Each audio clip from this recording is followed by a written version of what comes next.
గురుదేవా. జయ గురు. जय सद्गुरु प्रो महाराज को जय। जय श्री पूर्णानंद पुल्लयार सद्गुरु प्रो महाराज को जय। गुरु ब्रह्मा गुरुर्विष्णु गुरुदेवो महेश्वरः गुरु साक्षात् परब्रह्मं तस्मै श्री गुरुवे नमः। गुरुवे सर्वलोकानां विषजे भवरोगिणां निधिये सर्वविद्यानां श्रीदक्षिणामूर्तये नमः। बृहद्वादिष्टसिद्धान्तं पूर्णबोधोपदेशिकं श्रीवेङ्कटेश्वर योगेन्द्रं सद्गुरुभ्यो नमो नमः। आत्मानात्मातीतमनिशं केवलात्मोपदेशिकं श्रीवेमलरामय्यार्य योगेन्द्रं सद्गुरुभ्यो नमो नमः। चराचरमतीतं च अचलपूर्णोपदेशिकं श्रीपूर्णानन्दपुल्लयार्य सद्गुरुभ्यो नमो नमः। पूर्णबोधसुधानिधिं पूर्वपुण्यफलप्रदं वेदान्तानन्दसद्गुरुं वेङ्कटरमणार्य गुरुं भजे। पूर्णानन्दपुल्लयार्य पुत्ररत्नमहागुरुं विष्णानन्दविभं दैवं कृष्णमूर्ति नमो नमः। परब्रह्मानन्दवर्षं परापरसमादर्शं ज्ञानाज्ञानतीतानन्द श्री अश्वत्थार्य नमोऽस्तु ते। सर्वकालाकालप्रत्यक्षं सर्वोत्तमसुशाश्वितं विरहितानन्दगुरुं श्रीवेङ्कटदासार्यं भजे। अस्मद्गुरुसमारम्भं कृष्णसान्दीपमाध्यमम् ओङ्कारपीठपर्यन्तं वन्दे गुरुपरम्परम्। जय सद्गुरु प्रो महाराज को जय। सुप्रभातम्। अव्यक्तासु प्रतिष्ठा देवा पूर्वा संध्या प्रवर्तते उत्तिष्ठ परमपुरुषाय कर्तव्यं दैवमान्निकम्। उत्तिष्ठ गुरुदेवा उत्तिष्ठ अचलध्वज उत्तिष्ठ सर्वदेवेश त्रैलोक्यं मङ्गलं कुरु।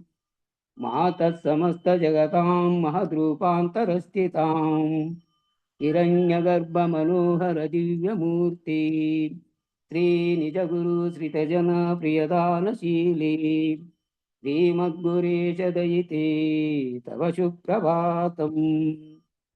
सुप्रभातमरेन्द्रवन्दिते भवतु प्रसन्न हिरण्ययावर्णमण्डले तुदी साक्षिभूतामनन्तरूपिणी वेदान्तवेद्यदयिते तव सुप्रभातम्।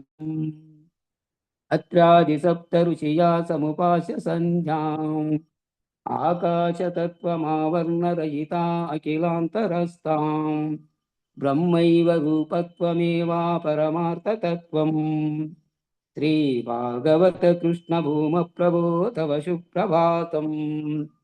वेदान्तसार सर्वं तत्त्वमेवा सत्यम् त्रैलोक्यवशमानाय सर्वं तव स्वप्रकाशम् भाषावतीर्णवेद्यं तव बोधरूपम्। श्रीभागवत कृष्णभूमप्रभो तव सुप्रभातम्। न शब्दपङ्कजं शास्य नैवास्ति तत्त्वम् निःशब्दशब्दतीतं निजतत्त्वरूपम् तेजोऽन्धकाररहितं बाह्यस्वरूपं श्रीभागवत कृष्णभूमप्रभो तव सुप्रभातम्।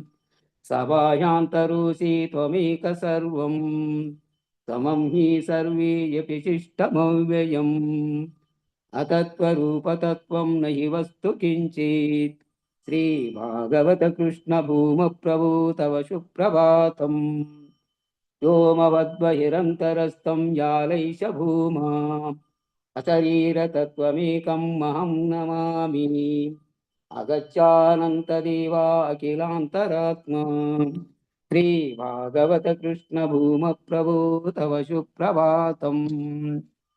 विशुद्धनिर्गुणात्मा गगनोपसदृशं न ज्ञातममृतस्वरूपं सभायान्तरस्थं पूर्णाचलगुरुरीकं सुविशालतत्त्वम् श्रीभागवतकृष्णभूमप्रभो तव सुप्रभातम् श्रीभूमरूपादयादिगुणामृताब्धि सर्वारिष्टनाश जगदेकशरण्यमूर्तिनि श्रीसत्यज्ञानानन्ततीता नित्यस्वरूपा श्रीभागवतकृष्णभूमप्रभो तव सुप्रभातम् अज्ञानमूलहरणं तव चरणतीर्थं गुरुपादस्थानतीर्थं गुणरूपरहितं त्वं विना न किञ्चिदातीरम् अविनाशतत्त्वं श्रीभागवतकृष्णभूमप्रभो तव सुप्रभातम्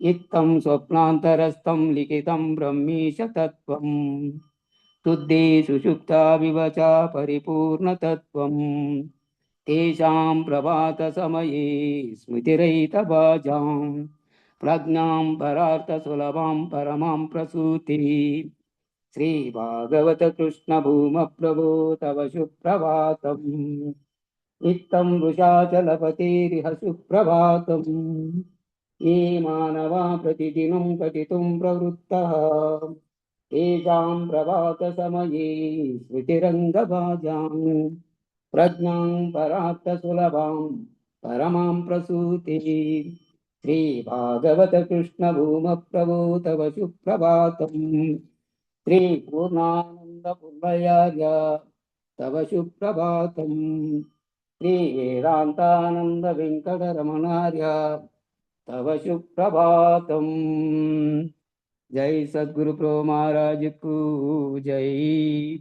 जय श्री पूर्णानंद पुल्लयार्य सद्गुरु प्रभु महाराज को जय। जय वेदांतानंद वेंकटरमणार्य सद्गुरु प्रभु महाराज को जय। जय विष्णानंद कृष्णमूर्त्यार्य सद्गुरु प्रभु महाराज को जय।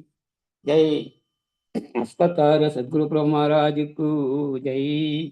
जय विरहितानंद वेंकटदासार्य सद्गुरु प्रभु महाराज को जय। इंदुगल गुरुभक्त मंडली को जय। जय सद्गुरुदेवा।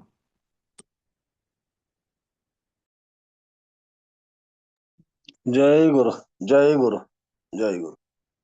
జై శ్రీ పూర్ణానంద పుల్లయార్యులకు జై గురు స్వామి. జై.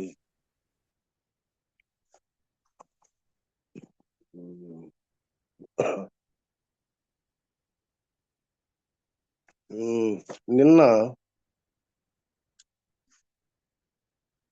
అర్జునుడు మోహపరవశుడై నేను ఈ పెద్దలను ఏ విధంగా చంపి ఆ పాపం కట్టుకొని ఉండేదానికంటే యుద్ధమే లేకోకుండా ఉంటే బాగుంటుందనే భావన కింద చెప్పినప్పుడు కృష్ణుడు వీళ్ళంతా చంపదగిన వాళ్ళేనప్ప, భూమి మీద ఏం ఉండాల్సిన అవసరం లేదు, ఇట్లాంటోళ్ళు ఎంత తొందరగా పోతే అంత మంచిది అని చెప్పి ఆ తర్వాత జ్ఞాని ఏ విధంగా ఉండల్లా, జ్ఞానం అంటే ఎటువంటి వాడు అనే భావన తీసుకొచ్చి చెప్తానడు. ఇప్పుడు నిజము తెలిసిన వారే పండితులు.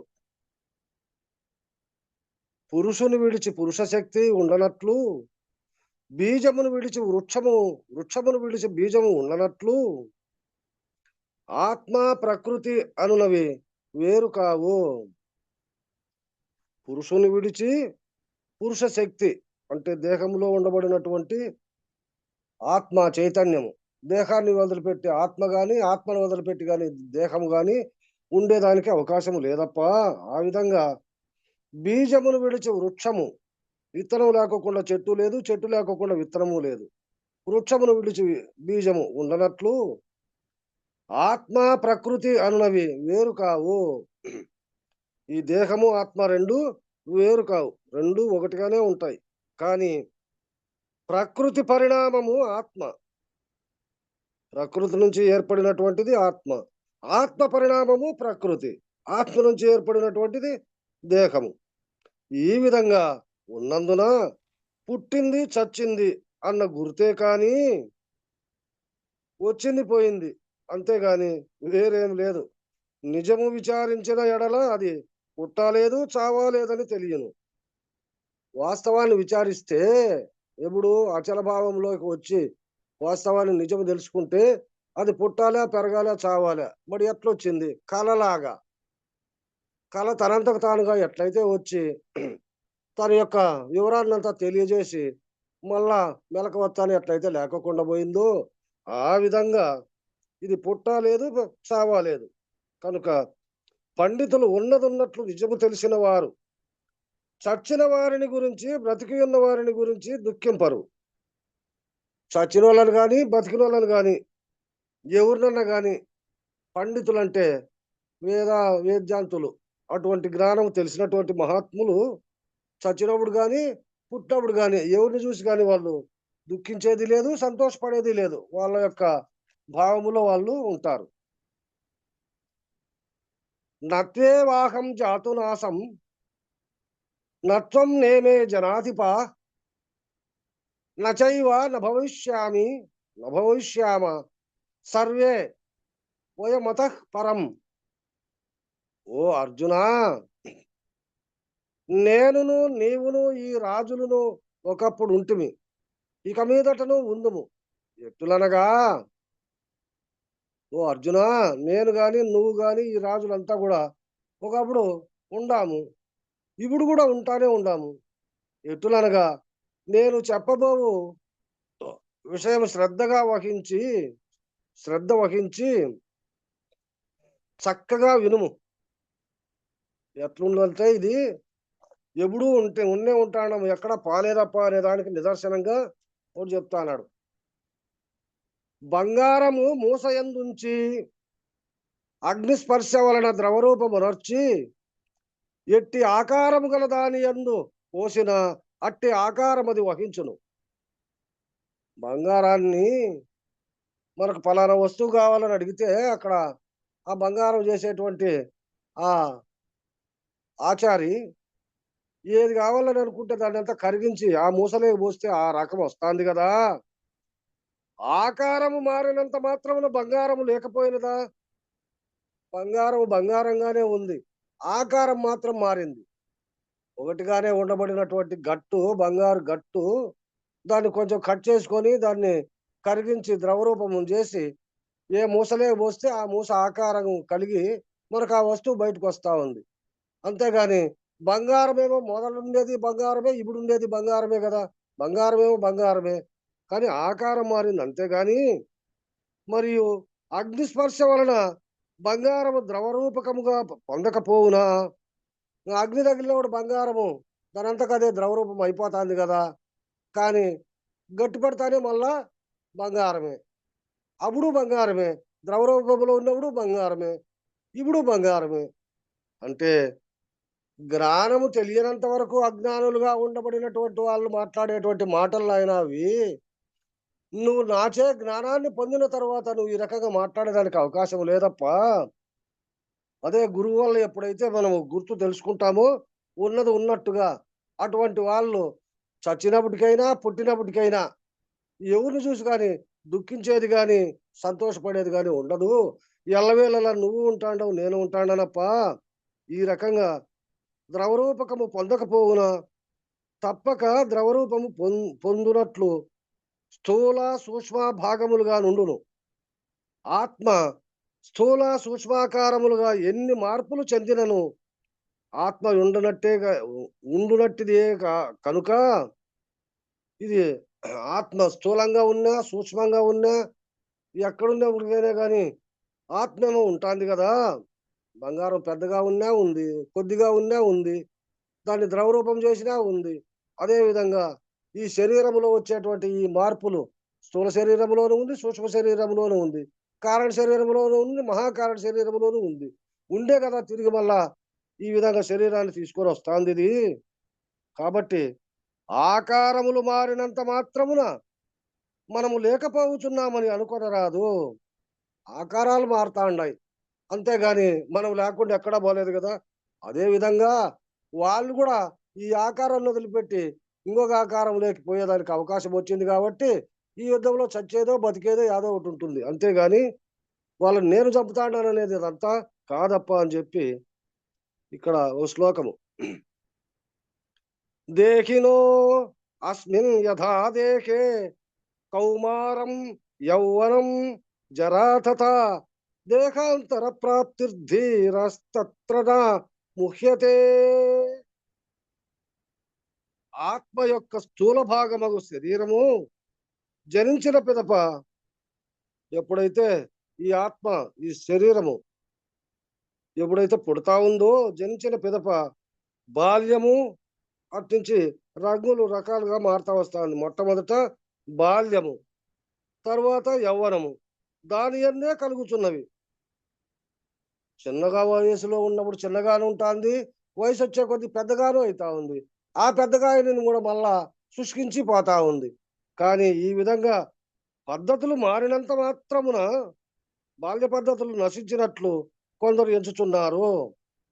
ఈ శరీరంలో మార్పులు వచ్చినంత మాత్రాన బాల్యంలో ఉండబడినటువంటి పద్ధతులు అవన్నీ లేకోకుండా పోతాయని అనేది ఎక్కడైతుందప్ప. బాల్యంలో ఉండేటివే యవనంలోనూ ఉంటాడు, యవనంలో ఉండేటివే వృద్ధాప్యంలోనూ ఉంటాయి. కానీ శరీరము మార్పు జరిగింది, అంతేగాని దాంట్లో ఉండబడినటువంటి మొట్టమొదటి తల్లి గర్భములో నుంచి వచ్చినప్పుడు ఏ భావంతో వచ్చిందో అదే భావంతోనే అది లాస్ట్కు కూడా అదే పద్ధతిలో పోతా ఉంది. కానీ మార్పు శరీరం మార్పు చెందుతుంది, అంతేగాని వచ్చినటువంటి గుణాలేమీ పోలేదు.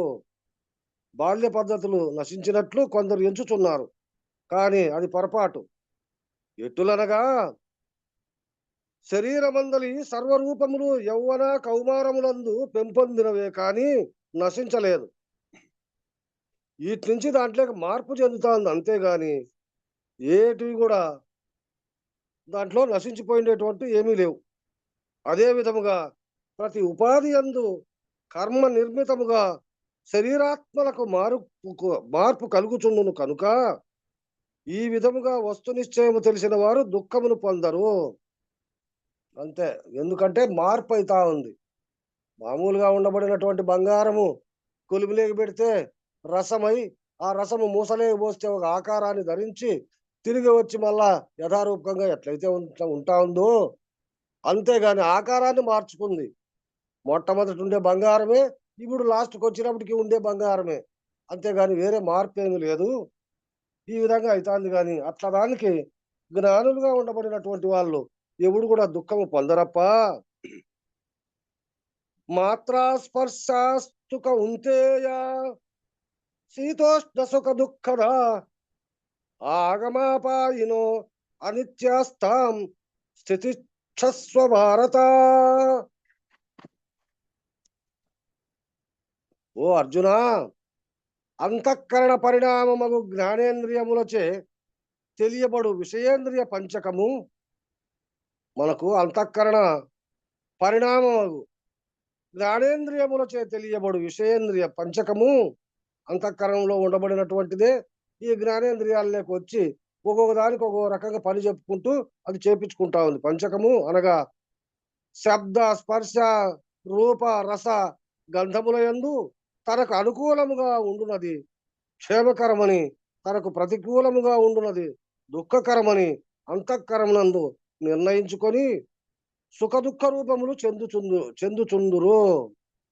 మొట్టమొదట మన అంతఃకరణలో ఏదైతే మనకు ఫలానా ఇది చెయ్యాలని, ఫలానా ఇది చూడాలని, ఫలానా దాన్ని తీసుకోవాలనేటువంటిది లోపల మనసులో ఏదైతే ఉత్తేజపరిచిందో దానికి అనుగుణమైనటువంటి ఈ అవయవాలన్నీ ఉన్నాయి. శబ్ద స్పర్శ రూప రస గంధాలకు లోనైనటువంటివి. ఆ వాటి చేత వాటిని తీసుకొని సేకరించి దానికి అనుగుణంగా మలుచుకుంటుందే గాని, మలుచుకుంటే దాంట్లో కూడా ఏది చేస్తే మంచిది, ఏది చేయకుంటే మంచిది కాదు అనేటువంటి భావన తెలిసి ప్రవర్తించేటువంటి భావన ఆ అంతఃకరణలో ఉండి, ఈ శబ్ద స్పర్శ రూప రసగంధరాలు అనే దానితో ఈ కర్మేంద్రియములతోనూ జ్ఞానేంద్రియములతోనూ తనకు తగినట్టుగా తాను పనిచేయించుకుంటాంది. అదే సుఖ దుఃఖ రూపములు చెందుచుండును.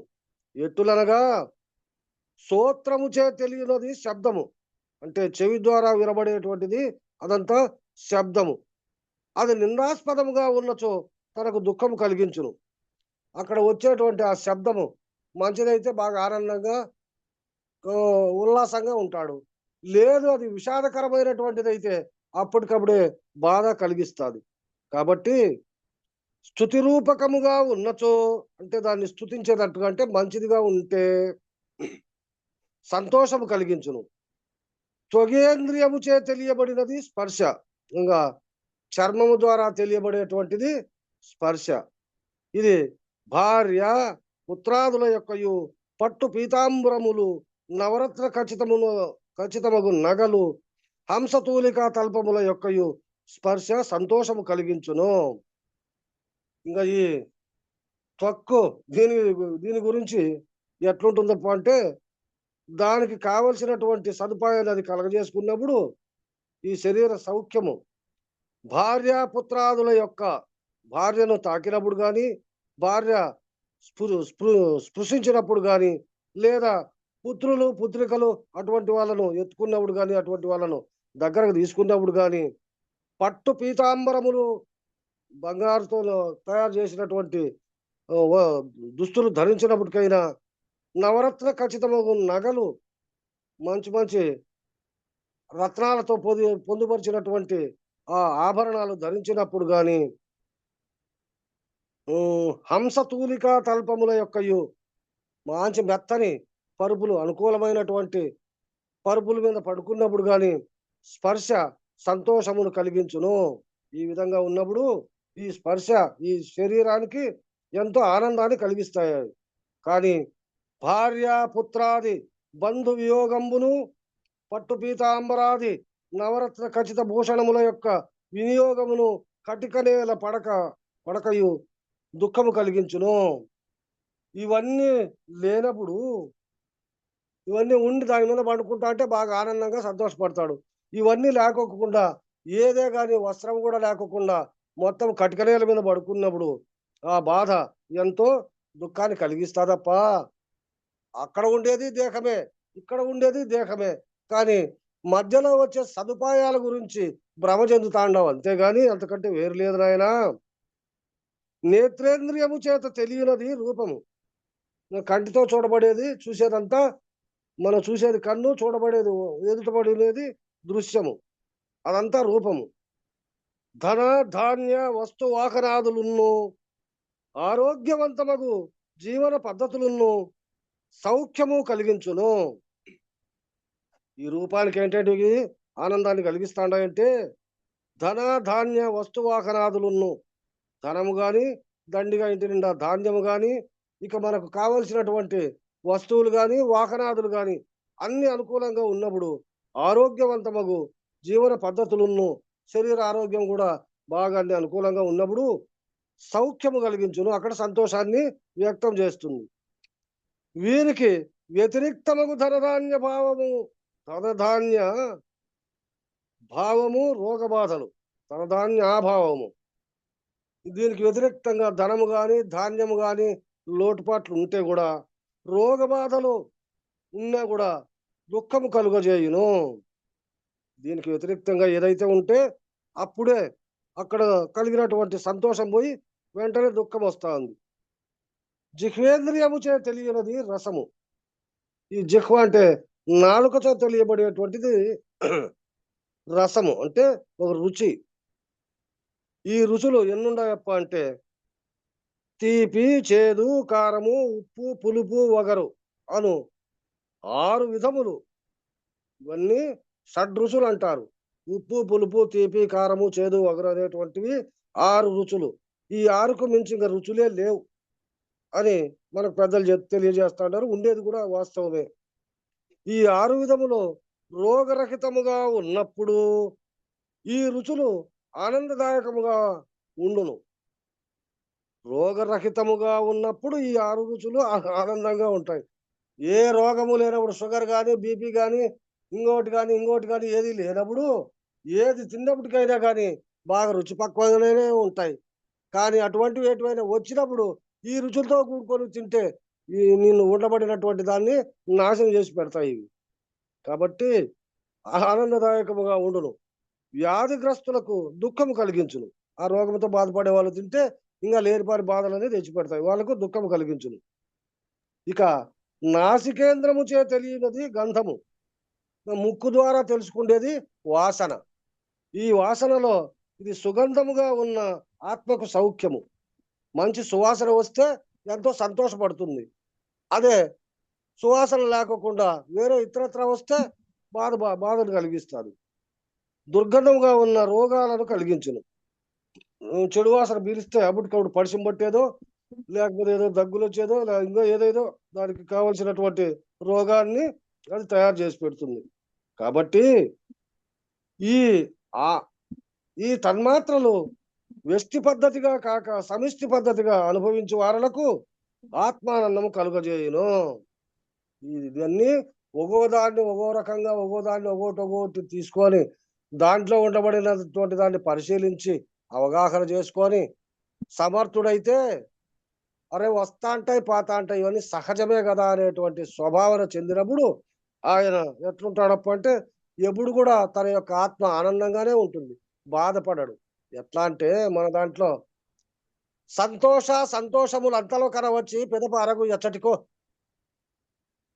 ఇంతియే కలుగు నెచ్చటికో వింతయి ఉన్నది చూచితే ఇంతియే సుమి ఎరుక పుట్టు ఇక తెలుసుకోరా ఎంతని తెలుపుది ఈ దేవ మార్గం అన్నంతటా బహువన్నీ అగుపడవు అని మన కర్ణార్థాల్లో కూడా ఇచ్చినాడు దీని గురించి. ఆ విధంగా అచల పరిపూర్ణ పరమాక్షమును తెలిసిన వారు కారు. వీళ్ళంతా ఎట్లా వాళ్ళంటే అంతంత మాత్రం వాళ్ళే. కరెక్ట్ గా చెప్పినావా ఇప్పుడు? పరిపూర్ణానికి రుచులన్నీ సంబంధం లేదు, సంబంధమే కానీ పరిపూర్ణానికి ఏ సంబంధము లేవు, ఏంటి లేవు నాయన. ఈడ ఒక పేజీ లేదప్ప, ఒక పేజీ పోయింది, 21 ఉంది, 22 లేదు, 23 వచ్చింది మళ్ళా. కాబట్టి అది మనం అవగాహన చేసుకోవాల్సిందే. ఎట్లా చేసుకోవాలంటే ఈ ఆత్మ అచల పరిపూర్ణ పరమాక్షమును తెలిసిన వారు కారు. ఆత్మలో ఉండబడినటువంటి వాళ్ళంతా ఈ పరిపూర్ణం తెలిసినటువంటి వాళ్ళు కారు. ఎందుకనగా ఒకరి చేత చంపబడదు. ఏది ఆత్మ ఒకరి చేత చంపబడదు, అది ఒకరిని చంపదు. నజాయతే మ్రియతే వాకద చిన్నాయం భూత్వా భవితా వాహన భూయ అజో నిత్య శాశ్వతోయం పురాణో నహన్యతే హన్యమానే శరీరే అని వేద అనినాశనం నిత్యం ఏనమజం అవ్యయం కథం న పురుష పార్థ కం ఘాతయతి అంతికం అని 2 శ్లోకాలు ఇచ్చినాడు. ఈ పరిపూర్ణం ఒకప్పుడు పుట్టుట లేదు, చచ్చుట లేదు, ఒకప్పుడు ఉండి ఒకప్పుడు లేనిది కాదు. ఈ పరిపూర్ణం ఎట్లుందంటే ఒకప్పుడు పుట్టలేదు, పెరగలేదు, చావను లేదు, ఒకప్పుడు ఉండేది కాదు, ఒకప్పుడు లేకుండా పోయేది కాదు, ఎల్లవేళలా ఉండబడినటువంటిది, స్థిరమైనటువంటిదే పరిపూర్ణము. దీని యందు పుట్టి చచ్చే స్థావర జంగమాత్మకమగు జీవేశ్వరోపాదులు నశించుచున్నను. దీంట్లో ఎన్ని వచ్చి పాతాండాయో అవన్నీ ఎన్ని వచ్చి పాతాండప్పటికైనా పరిపూర్ణ పరమాఖ్యమును తెలుసుకున్న వ్యక్తి ఏది చచ్చునని ఎంచును, దేనిని చంపును, ఏది వస్తాంది, ఏది చస్తాంది. ఉండబడినటువంటిది ఉండనే ఉంది, అది కలలాగా వచ్చింది, కలలాగా పోతా ఉంది. అంతేగాని పరిపూర్ణములో భావం తెలుసుకున్నటువంటి మహాత్ములు ఎప్పుడు కూడా దీని గురించి యోచించరు, చింతింపరు. ఇక ఏది వస్తా ఉంది, ఏది చంపును.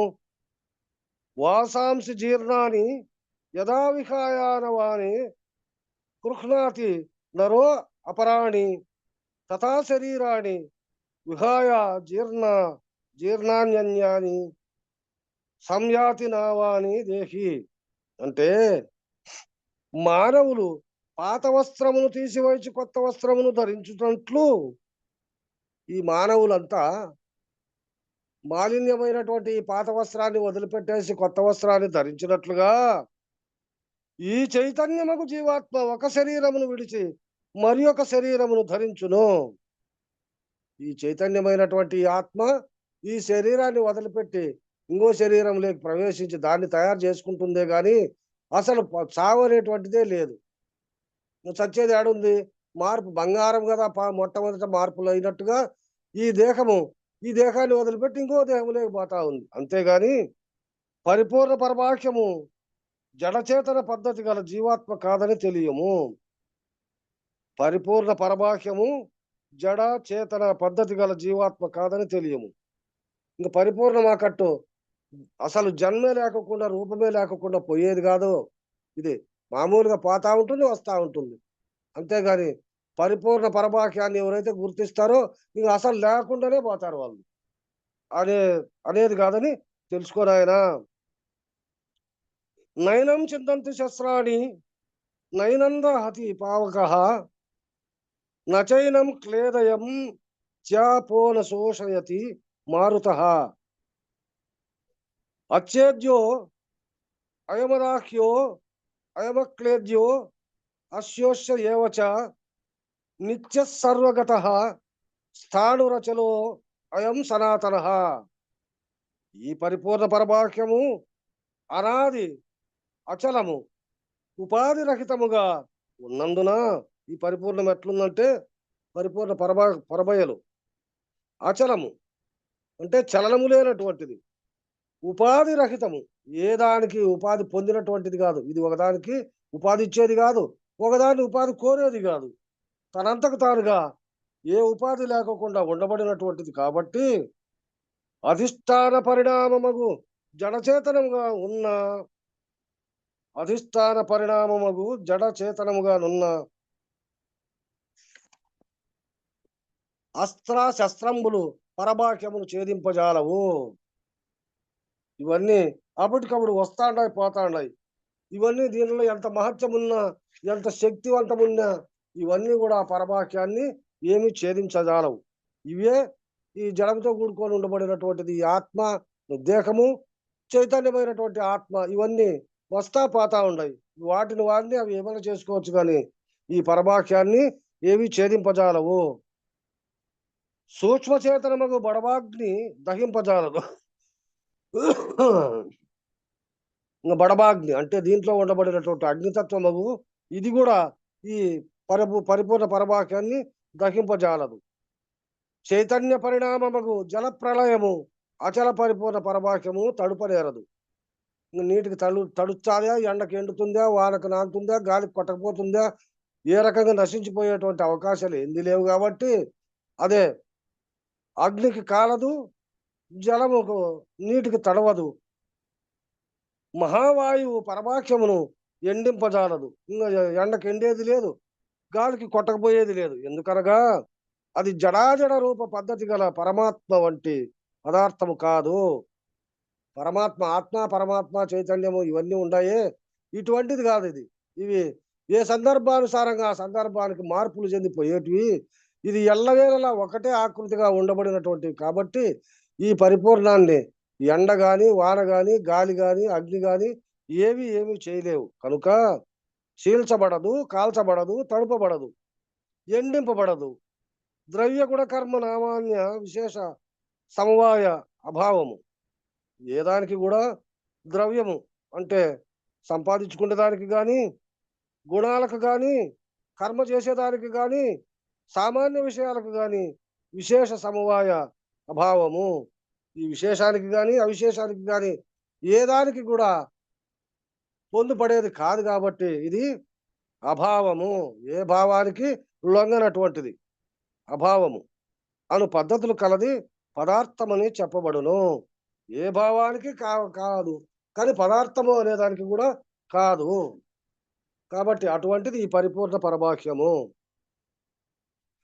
అవ్యక్తో అయమచించో అయమ వికార్యో అయముచ్యతే తస్మాదేవం విదిత్వైనం నాను శోచితు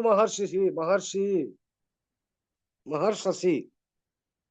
ఈ అచల పరిపూర్ణ పరమాఖ్యము మానసేంద్రియములకు అగోచరము. ఇది ఎట్లుంటుందప్ప దీన్ని తెలుసుకుందామని అనుకుంటే ఈ ఇంద్రియాలకు కానీ మనస్సుకు కానీ గోచరింపబడదు.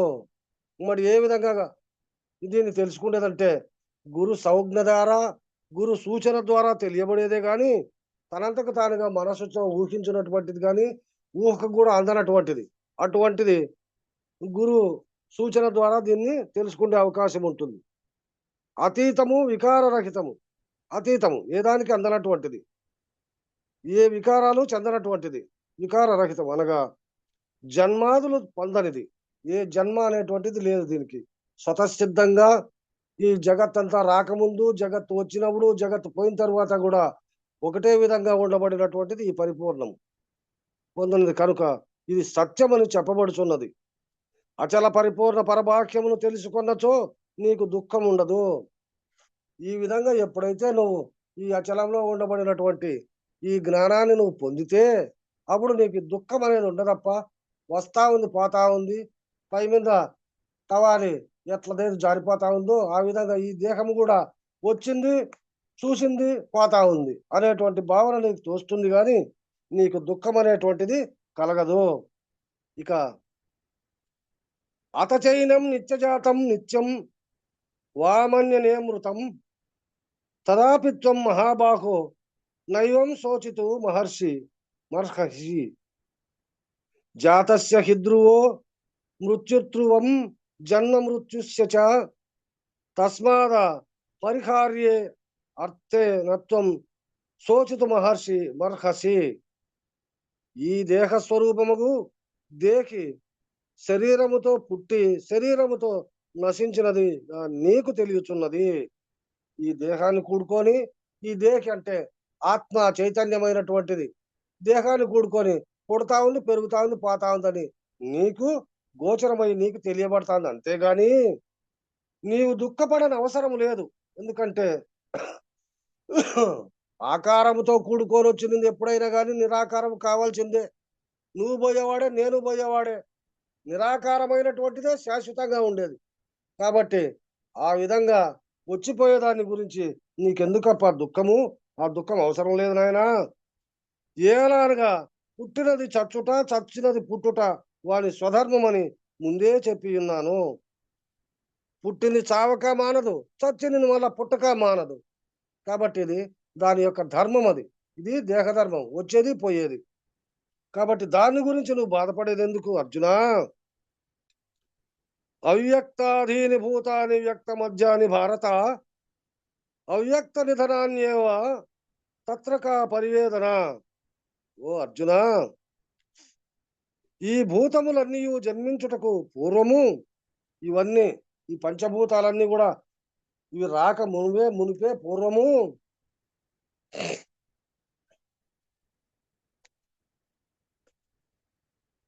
బీజ వృక్ష న్యాయమాన ఆకారము లేనివిగా ఉండును. విత్తనము వృక్షము ఈ దీనికి న్యాయంగా ఎట్లయితే ఉందంటే ఏ ఆకారము లేనివిగా ఉండును. మొట్టమొదట ఏమీ లేదు, నిరామయంగా ఉండబడినటువంటి దీంట్లో తనంతకు తానుగానే వచ్చి ఏర్పడినటువంటిది ఈ ఎరుక, ఇవన్నీ జగత్తంతా ఉండును. జన్మించుట పిమ్మట ఆకారములు గలవిగా ఉండును. జన్మించిన పిమ్మట ఆకారము గలవిగా ఉన్నను. ఇప్పుడు ఏదో ఆకారాన్ని తీసుకొని వచ్చినప్పటికైనా ఉన్నప్పటికైనా లయమును పొందినప్పుడు ఆకారము లేనివిగానే అవుతున్నవి. ఇక్కడ ఒక సంశయము, ఏమీ లేనప్పుడు బీజము లేకనే వృక్షము, వృక్షము లేకనే బీజము ఎట్లొచ్చిందప్ప అంటే ఉపాధి వలన అని చెప్పి మన పెద్దలు మనకు తెలియజేస్తారు. నీటి యందు పాచి ఏ విధంగా పుడతా ఉంది? నీళ్ళల్లో పాచి లేదు కదా. ధాన్యం ఏంది పుచ్చు ఏ విధంగా వస్తా ఉంది? ధాన్యంలో పుచ్చు లేదు కదా. ఈ విధంగానే ఉపాధి వలన ఈ జగత్ అంతా ఏర్పడింది, బీజాలు ఏర్పడినాయి అని చెప్పి మన పెద్దలు మనకు కొన్ని ఉదాహరణలు ఇచ్చినారు. కాబట్టి వీనికి మూలమగు చేతనము బంగారము వంటిది. దీనికి చాలా ముందు చెప్పుకున్నటువంటి బంగారం లాంటిది ఈ దేహానికి వచ్చినటువంటిది ఈ ఆత్మ చైతన్యము, ఈ దేహము. బంగారం అనేక నగల రూపకముగా మారినను అగ్ని యొక్క స్పర్శ వలన ఆకార రహితమై ఏకత్వము ఎట్లు పొందునో. ఆకారాలు మారుతా ఉంది ఎట్లా? అగ్ని ద్వారా. అగ్ని దాంట్లో మూసలో పోసి కరిగించే తలకే అదంతా నీళ్ళు అయిపోయి ద్రవరూపం అయిపోయి మనకి ఏ అచ్చు కావాలో ఆ అచ్చులో పోస్తే ఆ రూపంతో మనకు బయటకు వస్తుంది. కానీ బంగారం ఏమో అంతా ఒకటిగానే ఉన్నట్టుగా అట్లు చేతన పరిణామము జీవేశ్వర జగత్తు రూపమున అనేక ఆకారములు పొందినను ప్రళయమునందు ఏకత్వముకు చేతనముగానే అగుచున్నది. ఇది ఎన్ని రూపాలు ధరించినప్పటికైనా కానీ నశించే కాలం వచ్చినప్పటికీ నశించాల్సిందే, తిరిగి మళ్ళా రావాల్సిందే. ఎట్లా అంటే ఇప్పుడు ఈడ చిన్న ఉదాహరణము, మనము చేసినటువంటి పాప పుణ్య కర్మల వలన ఈ జన్మ పోయిన తర్వాత ఏ జన్మ వస్తుందనేటువంటిది మన చేతిలో ఏదీ లేదు. మనం చేసుకున్నటువంటి పాప పుణ్య కర్మల వలన ఏ దానిపైన భ్రమ చెందినామో ఆ జన్మ వస్తుందే గాని మానవుడు మానవుడుగాను పశుపక్షాదులుగాను పుడతాయనేటువంటిది లేదు.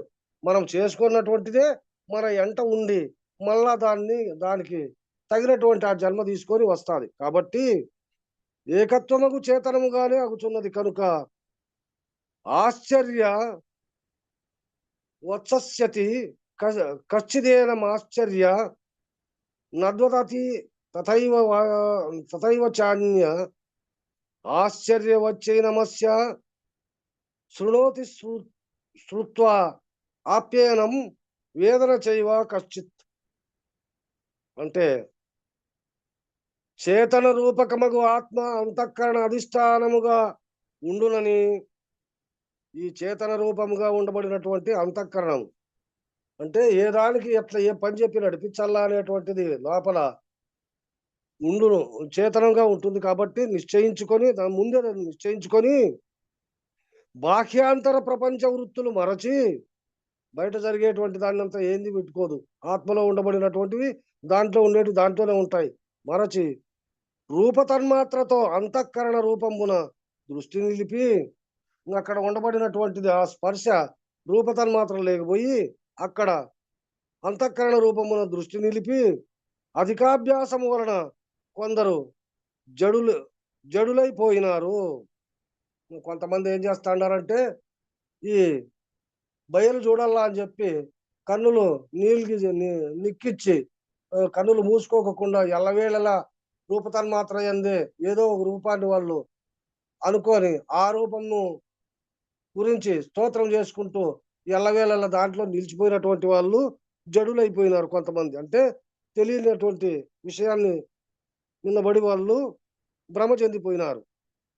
మరికొందరు చేతనాత్మ యొక్క నామరూప నటనలను వర్ణించి పూర్తి చేయలేక విరక్తులై అనిర్వచనీయమని నిర్ణయించినారు.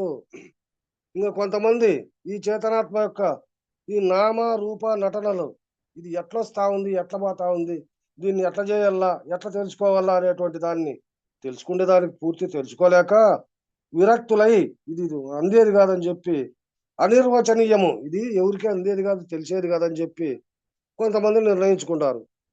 ఇక మరికొందరు చేతనాత్మ యొక్క స్వరూపమునందు ఐక్యము పొందగలమని ఆసన ముద్ర లక్ష్య అభ్యాసంబులు చేయుచు మనం కూడా ఈ చేతన ఆత్మలేకి లీనము కావాలా, మనం కూడా ఐక్యం కావాలా, ఈ దేహము లేకోకుండా పోవాలా అని చెప్పి కొంతమంది ఆసనాలు వేసి ముద్రలు బట్టి లక్ష్యాన్ని దాన్ని చూడాలని చెప్పి అన్ని ఎన్నెన్నో అభ్యాసాలు చేయుచు భూమధ్య స్థానమున లేదా సహస్రారమున లేదా నాసికా స్థానమున చేతనాత్మయందు ఐక్యము పొందుదామనియు విరాగులమనియు నానా పద్ధతులుగా ఉన్మత్తుల వలె తిరుగుచున్నారు.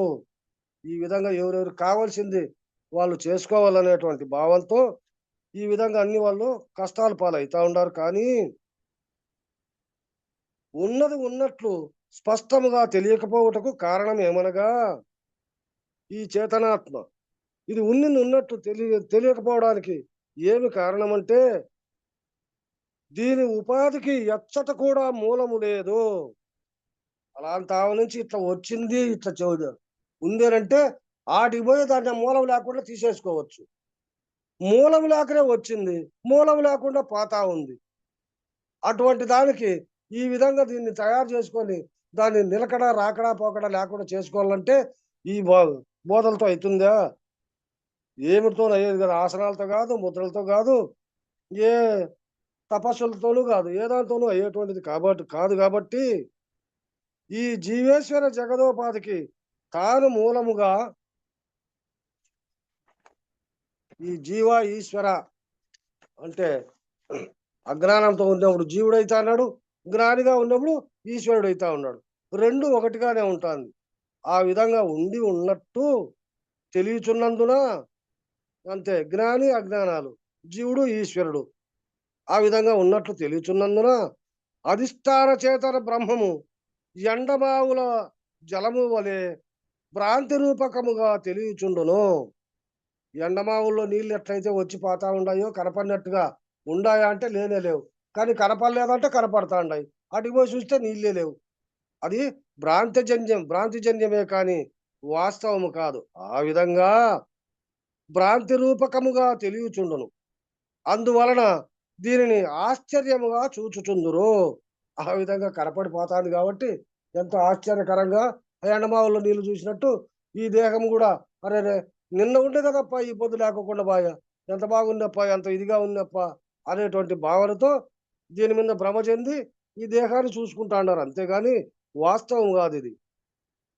దేహి నిత్యమవద్యో అయం దేహే సర్వస్య భారత తస్మాత్ సర్వాణి భూతాని నత్వం శోచితమర్హసి.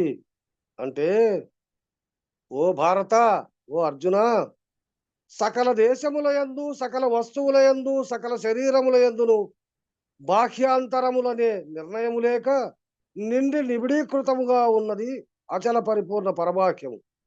మనకు ఎన్నో వచ్చినాయి ఈ పద్యాలు కూడా. సకల కాలములయందు, సకల దేశములయందు, సకల వస్తువులయందు అని మనకు పద్యాలే ఉన్నాయి.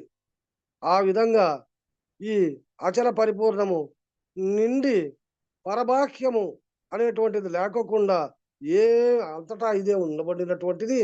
ఇక దీంట్లోనే ఈ అచల పరిపూర్ణములో ఇది తనంతకు తానుగా వచ్చి ఈ ఎరుక చేష్టలన్నీ చేసుకొని పోతా ఉంది. అంతేగాని వాస్తవం కాదు నాయన. ఎల్లవేళలా ఇదే ఉంది. దీనిని నాశనమనర్చువలయునని మనస్సు సంకల్పించినను వాక్కు మంత్రోచ్చాటన వనర్చినను హస్తపాద నేత్రంబులు సమ్మోహనాది అస్త్రశస్త్రంబులు ప్రయోగించినను దానిని నాశనమనర్చలేవు. ఇంక ఎన్నో తెలివితేటలతో ఈ బయలు నరుగుదామని అనుకుంటే బయలు చేతికి దొరికేదా? అగ్గికి కాలుతుందా? ఎండకు ఎండుతుందా? వానకు నానుతుందా? ఏమీ అయ్యేటువంటిది కాదు. కాబట్టి అటువంటి దాన్ని ఎన్ని అస్త్రశస్త్రాలు ప్రయోగించినప్పటికైనా కానీ, ఎన్ని మంత్రాలు, ఎన్ని ఆసనాలు, ఎన్ని ముద్రలు ఏం చేసినప్పటికైనా కానీ దీన్ని లేకుండా చేసేటివి యావీ లేవు నాయనా. కాబట్టి సకల జీవోపాధులు తమ స్వధర్మము వలననే ఉత్పత్తి స్థితి లయములు పొందుతున్నవి. సకల జీవోపాధులు జగత్తులో ప్రతి జీవి కూడా ఏదైతే వస్తా ఉంది, చూస్తా ఉంది, పెరుగుతా ఉంది, అభివృద్ధి చెంది కడకు లేకోకుండా పోతాడు. అంతేగాని వాస్తవానికి అవి ఉంటాయా అంటే ఎల్లవేళలా ఉండవు. ఈ పొద్దు లేకపోయినా ఇంక 10 రోజులకైనా ఇంకా కొంతకాలానికైనా చచ్చేటు చావాల్సిందే. అంతేగాని ఇప్పుడు ఇవన్నీ ఏది వాస్తవం కాదప్పా. స్వధర్మము వలననే ఉత్పత్తి స్థితి లయములు పొందుతున్నవి. తనంతకు తానుగానైనా కానీ వస్తాండై ఉత్పత్తి అవుతా స్థితి చెందుతా ఉంది, పోతా ఉంది.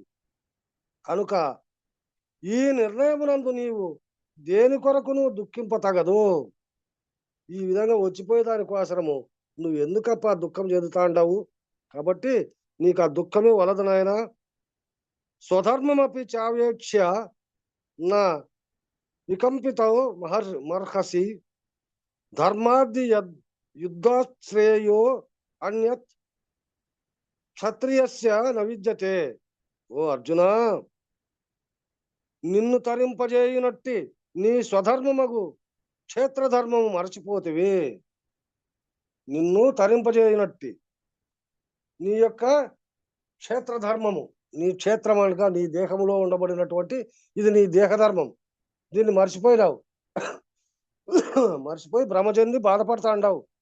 నిన్ను తరింపజేసేటువంటిది అంటే నీ కర్తవ్య ధర్మాన్ని నువ్వు ఎప్పుడైతే నెరవేరుస్తాండావో నీకు తరించేటువంటి భావము నీకు అప్పుడే ఏర్పడుతుంది. కాబట్టి దాన్ని మర్చిపోతివి. నీ స్వధర్మముకు క్షేత్రధర్మము నీకు తెలియజేయుచున్నాను. నీలో ఉండబడినటువంటి క్షేత్ర ధర్మం అంటే ఈ దేహ ధర్మాన్ని నీకు తెలియజేస్తాండా. దాన్ని తెలుసుకో. దాన్ని తెలుసుకొని ఎడల నీ విచ్చే నీ విక్షేప లక్షణము నశించును. నీలో ఏర్పడినటువంటి ఈ విక్షేప లక్షణం అంటే సంశయము లేకోకుండా పోతుందప్ప. సృష్టి ఎందుగల స్థావర జంగమాత్మకమగు జీవ క్షేత్రంబులతో నీవు మానవ క్షేత్రమందున్నావు. ఈ సృష్టిలో ఉండబడినటువంటి ఈ స్థావర జంగమాత్మకమగు ఈ జీవక్షేత్రంబులో ఈ ప్రపంచములో ఉండబడినటువంటి చెట్లు, చేమలు, వన్యమృగములు, పశుపక్షాదులు, మానవులు ఏ విధంగా అన్ని ఉన్నాయో అదే విధంగా నీవు కూడా ఈ దేహం అనేటువంటి ఈ క్షేత్రాన్ని ధరించి నీవు కూడా ఉండవప్ప. ఈ మానవ క్షేత్రమందు ఉండావు. వీటిలో పంచతన్మాత్ర విషయ జ్ఞానమే గాక ఈ పంచతన్మాత్రలు శబ్ద స్పర్శ రూప రసగంధాది వీటిలో ఉండబడినటువంటి దాంట్లో వచ్చిన ఆ విషయ జ్ఞానమే కాక సత్యాసత్య స్వరూపముకు వస్తు నిశ్చయ జ్ఞానము కూడా దీనికి కలదు. ఏది మంచిది, ఏది చెడు, ఏది చేయల్లా, ఏది చేయకూడదు, ఏది స్థిరము, ఏది అస్థిరము అనేటువంటి దాన్ని విమర్శ రూపకంగా తెలుసుకుండే జ్ఞానము సత్తా కూడా దీంట్లో ఉందప్ప. అందువలన అసత్యపరులకు దుష్ట శిక్షణ, సత్యస్వరూపులకు శిష్ట పరిపాలన మానవ క్షేత్ర స్వధర్మమై ఉన్నది. కాబట్టి నీ ధర్మం ఎట్లుందప్ప అంటే అసత్య రూప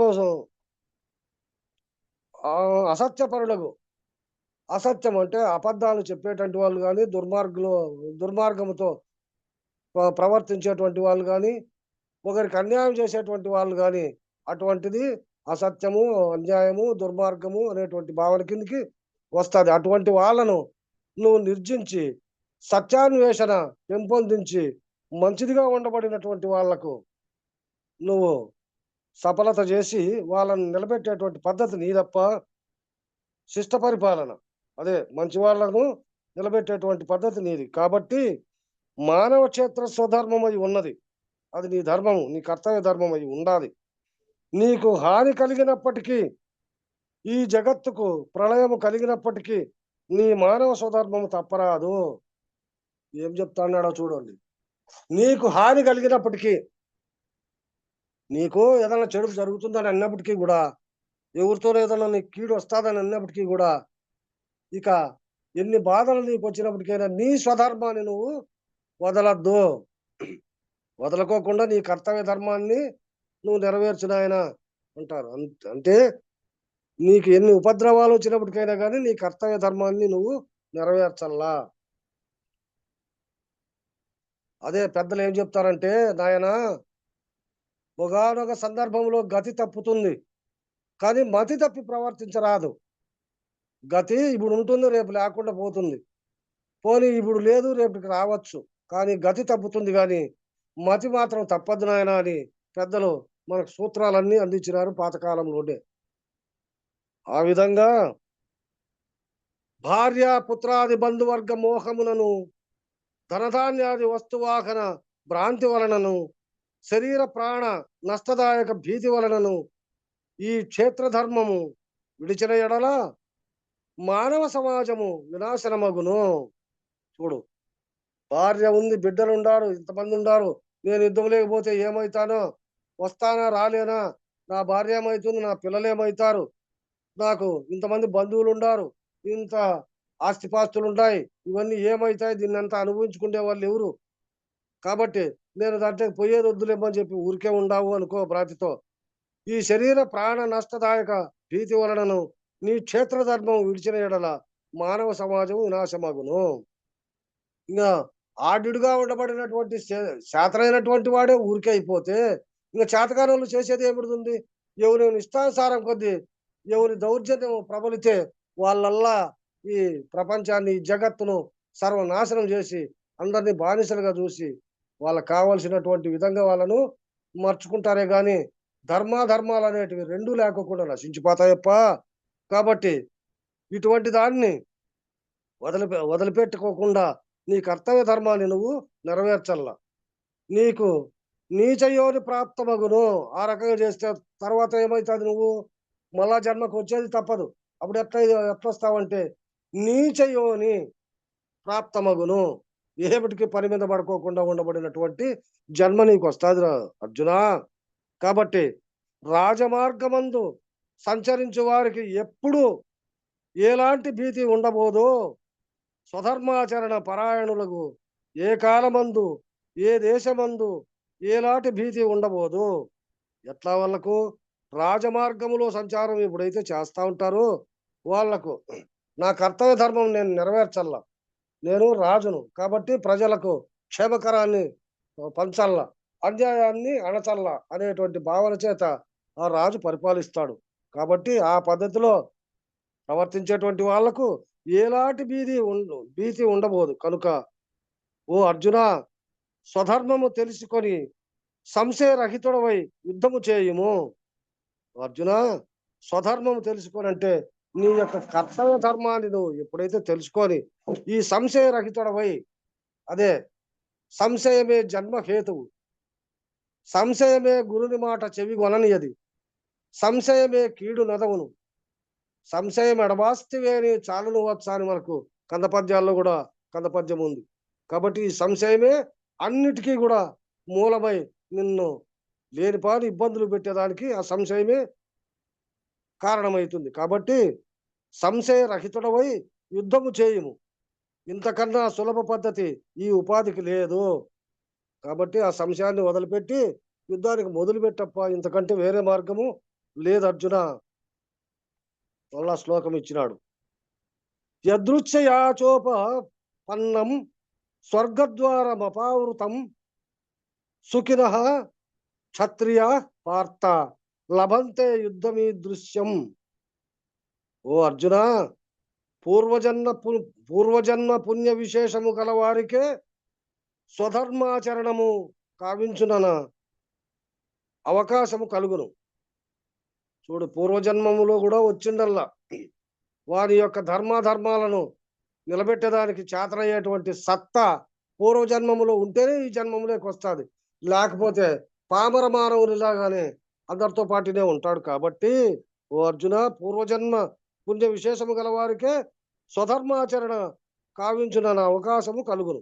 కాబట్టి స్వయంవరానుకూలమైన కన్యను వరించి సంతోషపూర్వకముగా ఆహ్వానించినట్లు స్వయంవరములో కూడా ఒక కన్యను తన బలము చేత, తన యుక్తుల చేత, తన శక్తి అనుసారము ఆ స్త్రీని ఎట్లయితే గెలుచుకొని తీసుకొని వస్తారో ఆ విధంగా వరించి సంతోషపూర్వకముగా ఆహ్వానించినట్లు ఈ యుద్ధ అవకాశమును సంతోషపూర్వకముగా ఆహ్వానించుకొనుము.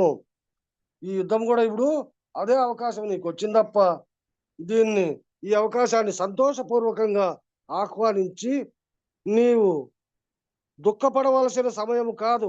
దాన్ని ఆహ్వానించి దాంట్లో ప్రవేశించు. నువ్వు ఇప్పుడు దుఃఖపడే సమయం కాదు ఇది. ఎందుకంటే దండి, మహాదండి, హంస, పరమహంస, పురుష, మహాపురుష అను వారలు సర్వసంగ పరిత్యాగులు ఏ గమ్యస్థానమును పొందుదురో నీవు ఈ యుద్ధము వలన అట్టి స్థానమును పడయగలవు. ఇది దండి, మహాదండి, హంస, పరమహంస పురుషులు అంటే ఎంతో జ్ఞానాన్ని కలిగినటువంటి మహాత్ములు. దండి, మహాదండి అనేటువంటి వాళ్ళు ఇవన్నీ కట్టికి జెండా కట్టుకొని పోయేటువంటి వాళ్ళు కొంతమంది. హంస ఎల్లవేళలా శ్వాస మీద ధ్యాస నిలుపుకొని అదే స్థిరం అనుకునే వాళ్ళు కొంతమంది. పరమహంసలు అంటే ఏ దాన్ని అంటకోకుండా ఏదో సమయానికి ఏదో అందుబాటు అయితే దాన్ని పుచ్చుకొని ఉండబడినటువంటి వాళ్ళు కొంతమంది. ఈ విధంగా పురుషులు, మహాపురుషులు అను వారలు సర్వసంగ పరిత్యాగులు ఏ గమ్యస్థానము పొందుదురో వాళ్ళు, ఏ సర్వసంగ పరిత్యాగి ఏ దానికి అంటకోకుండా ఉండబడినటువంటి వాళ్ళు, వాళ్ళ జన్మ ఏ విధంగా ఫలితము పొందుతుందో ఆ విధంగా నీవు ఈ యుద్ధం వలన అట్టి స్థానమును పడయగలవు. అదచేత్వమిమం ధర్మ్యం సంగ్రామం న కరిష్యసి తత స్వధర్మం కీర్తించ హిత్వా పాపమవాప్సి ఈ యుద్ధము ననర్పకుండినా నీ స్వధర్మం ఆచరించనందువలన కలిగడి పాపము నిన్ను ఆవరించును. ఈ యుద్ధం చేయకోకుండా నువ్వు నిష్క్రమిస్తే ఏమవుతుందప్ప అంటే నీ స్వధర్మం రాకోకుండా పోతుంది. అక్కడ నీవు ఒకదానికి బానిస అయిపోతావు. కాబట్టి అందువలన నీకు కలిగడి పాపము నిన్ను ఆవరించును. మానవ సమాజము నిన్ను అనేక విధములుగా నిందింతురు. ఈ మానవ సమాజము అర్జునుడు చూడు, చేతనైనోడు కూడా అటుకు పోయి భయపడి వచ్చినాడని కొంతమంది, భ్రమకు మూలమైనాడని కొంతమంది, ఎవరెవరికి తోచినట్టు వాళ్ళు రకరకాలుగా మాట్లాడుతుంటారు. అర్జున, అందువలన నీటి నుండి వేరుపడిన మత్స్యమెట్లు తల్లడిల్లి నశించును, అట్లు నీవు నశించదవు. కాబట్టి నీళ్ళలో ఉండబడినంత కాలము చేప ఏ విధంగా బాగా కేవలి విలాసంగా తిరుక్కుంటా ఉంటుందో, నీళ్ళలో నుంచి బయటకు పడతానే ఆ చేప ఎన్ని బాధలు అనుభవిస్తుందో, అట్లా ఈ సందర్భంలో నువ్వు యుద్ధం చేస్తే ఆ రకంగా ఉంటుంది.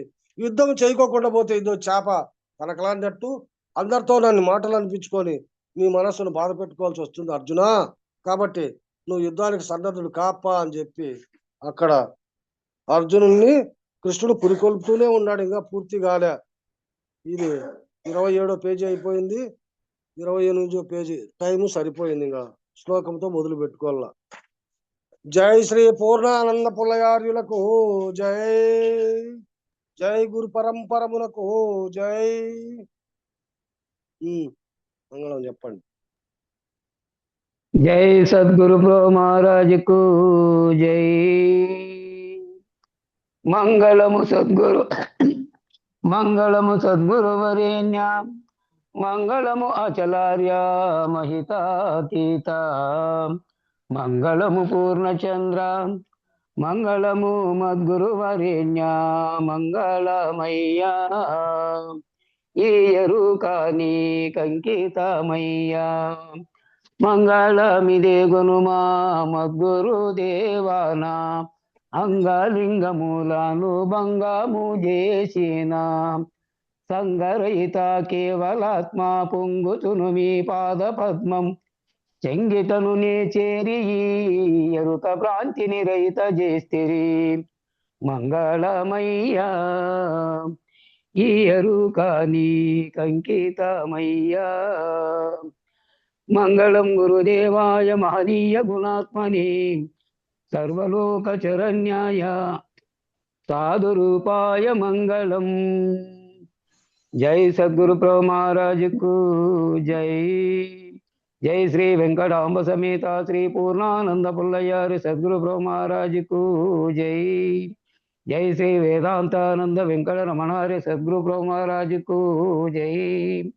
జై శ్రీ విష్ణానంద కృష్ణమూర్తి సద్గురు ప్రభు మహారాజుకు జై. జై జ్ఞానాజ్ఞానతీతానంద అశ్వత్థారు సద్గురు మహారాజుకు జై. జై విరహితానంద వెంకటదాసారు సద్గురు ప్రభు మహారాజుకు జై. ఇందుగల గురుభక్త మండలీకు జై. గురు పరంపరముకు జై. సర్వం సద్గురు చరణార విందార్పణమస్తు. సర్వే జనా సుఖినో భవంతు. ఓం శాంతి శాంతి శాంతి. జై సద్గురుదేవ. అందరి